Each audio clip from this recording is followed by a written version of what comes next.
तर काय म्हणता मग प्रेमाची पब्लिक, आजच्या ब्लॉगमध्ये तुमचं सर्वांचं सहर्ष स्वागत आहे. म्हणा तू कुठं निघालं एसटीनं? चला सांगतो तुम्हाला. काय एसटीत बसून आलो 360च्या स्पीडमध्ये डायरेक्ट लेगावले आलो. तिथं पाणीच चालू होतं ना. काय दादाही आला होता मोर्शीहून, त्याच्या पल्सरवर बसून आलो आम्ही डायरेक्ट अमरावतीले त्याच्या कॉलेजमध्ये. काय त्यानं केलं त्याच्या कॉलेजचं काम, मग मी बसलो होतो बाहेर. मग काय कॉलेजचं काम गिम झाल्यावर निघालो डायरेक्ट बडनेरा जाण्यासाठी. काय पल्सर 360च्या स्पीड मध्ये आलो डायरेक्ट बडनेऱ्यात. इथं दिली आपली गाडी लावून पार्किंग मध्ये. मग काय पावती फाडून निघालो ना डायरेक्ट बडनेराच्या रेल्वे स्टेशनवर जाण्यासाठी. आपण चाललो ना डायरेक्ट मूर्तिजापूर. कायच्यासाठी? तर आपल्या भाषाचा वाढदिवस आहे ना, तर मग चाललो ना आपण. काय दादाले म्हटलं ये, म्हटलं तू तिकीटा घेऊन, मी जातो ना तोपर्यंत वर. काय जसं वरती आलो काकानं रेल्वे आणली होती ना अंगावर. म्हटलं पाहिजा काका, उडवान का गरीब आले. काय खाली आलो होतो तर आपली रेल्वे लागली होती ना. मग काय रेल्वेत बसलो ना भरकीने.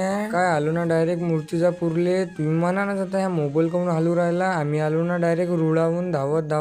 काय भरकीना बसलो ना ऑटो मध्ये. तर भेटू मग पार्ट 2 मध्ये. आपला भाषापा काय म्हणते तुम्हाला.